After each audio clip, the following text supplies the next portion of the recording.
Well, first of all, obviously, right now, everyone is hoping and praying for his full recovery from prostate cancer. But what I have said is it was a mistake for President Biden to run. I had seen him a few times in the year and had said that based on my conversations, he should run. Now, in light of all that's come out, I think that was a wrong judgment. We also were hearing from a lot of people in the Biden White House that he's capable of doing it. He has the energy.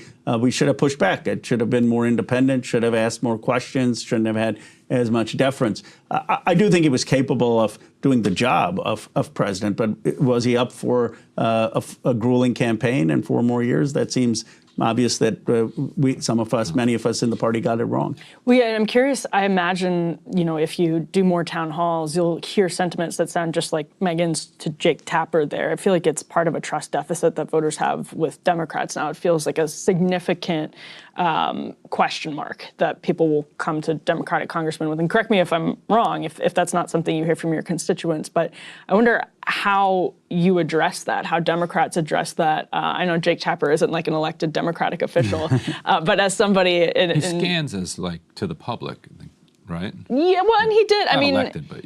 His coverage was mixed. He's trying to defend his record. But the point is, he wasn't banging the drum every day saying this guy is... He doesn't seem capable of leading the country for another 4 years, and there's significant questions about whether he's capable now. So how do you think Democrats can or should or shouldn't address that question? Well, I do think this created a trust deficit and was one of the big reasons we lost. And the American people punished the Democratic Party for that trust deficit. But I think the American people are very fair and also tend to move on. And the only way that this story drags out, in my view, is if we're not honest. If we don't come out and say it was a mistake, we own it, we're going to be better in pushing back. And now we want to talk about the future and what's happening with Medicaid and your jobs and tax policy. If we continue to sort of say, well, we were right and we didn't make a wrong call, then I think it drags on. And that's why I just think, I don't think it is in any way betraying Joe Biden. I'm still very proud of his record of the IRA and the CHIPS Act. I just think he made a wrong judgment to run, and many of us should have asked tougher questions and shown more independence. And I guess if you say that, I think the American people are pretty fair. And just in terms of like the lessons that can be taken away from it, do you, in your own mind, when you look back, do you think one of the reasons that maybe you didn't push for the answers to those questions hard is that there didn't seem like a good alternative in the moment because Joe Biden had pushed for some of the populist economic policies that people like you had pushed for?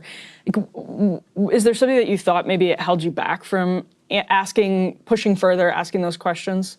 I think the biggest thing in my view is the deference to seniority and party leaders that is sort of the culture of the Democratic Party. I mean, we see this, unfortunately, today with Jerry Connolly's passing, but we saw that in the oversight race. We've seen this time and again that the Democratic Party has a lot of culture of deference to seniority, to people who've been there, to party leaders, and we just need to be more willing to push back. At least for me, that was the main reason. I also think the fact that it went so long at the end, if there was a robust open primary and someone like Bernie Sanders would have gotten in and had the time, that's one thing. But when it was 100 days left, there was a fear that Biden had championed and was championing fairly progressive policy, and that the DNC would sort of engineer something that would move the party in a much more corporate direction. And that's, I think, also part of the reason that you had progressives being out there for Biden, because they liked a lot of Biden's policies. Right.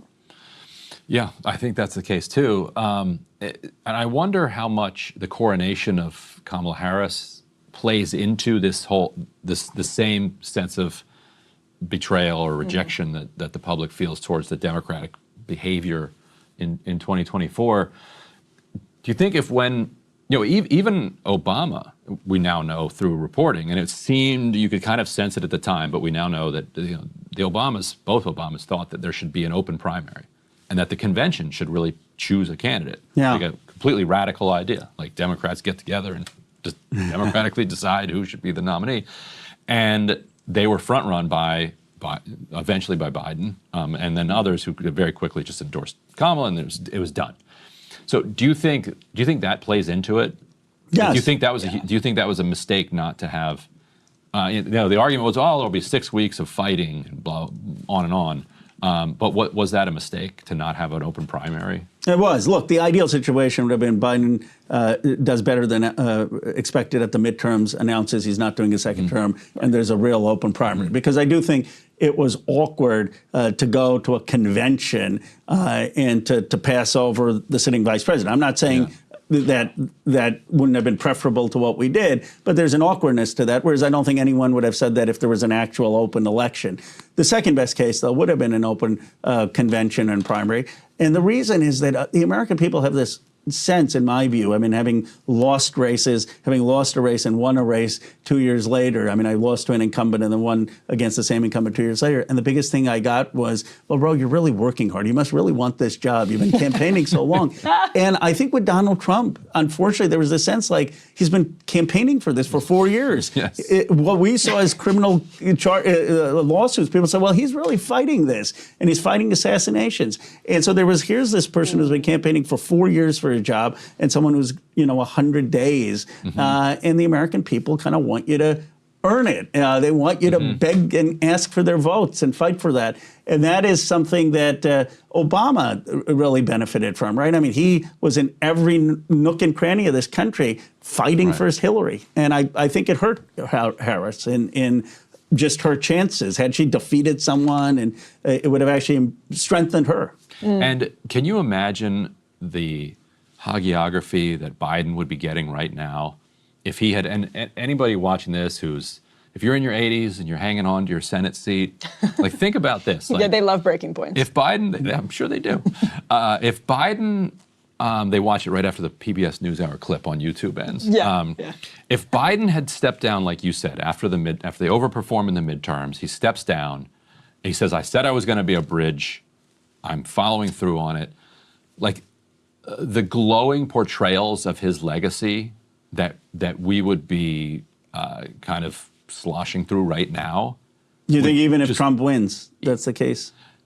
I think even if Trump wins, because he did the best he could. He did what he said he was going to do. He set the party up, and then the people chose Trump. Well, and but I think actually Democrats probably win. And the cancer diagnosis tragically would have vindicated that decision as well, saying, it was maybe could have been honest about the cancer diagnosis earlier. Right. But she's saying that he just learned that it's in his bones. It's like, I'm not a cancer doctor, but they're saying that he hasn't been tested since 2014. I mean, I don't, that's what the... What kind of guy his age doesn't get regular anyway? Let alone the president. But as Biden says, anyway. Yeah. But look, I think that Democrats have to find a way to genuinely celebrate some of the policy achievements, because we don't want to move back to a Democratic Party that doesn't have a worker-centered politics, a belief that there should be state intervention, that there shouldn't be blanket trade, right? I mean, just because Trump's blanket tariffs aren't working doesn't mean that the Democrats now should start celebrating NAFTA or China's ascension into the World Trade Organization. I think Biden represented a break from unfettered globalization, and separating that and being proud of that from his decision to run and owning up to that. And, other than maybe Dean Phillips or a few people, there are very few Democratic elected officials who weren't endorsing Biden and saying something or the other about why he would have been a good president. And we could just say we made a wrong judgment in light of what has come out. Yeah, at least Dean went for it. But Congressman Khanna, always a pleasure to have you in the studio. Thanks Appreciate for coming it. by. Yeah. Always enjoy it. Thank you. Hey, if you liked that video, don't forget to hit the like button and subscribe to Breaking Points. If you want to see the rest of Counterpoints, go to breakingpoints.com to become a premium member and get the full uncut show every morning in your inbox and on Spotify.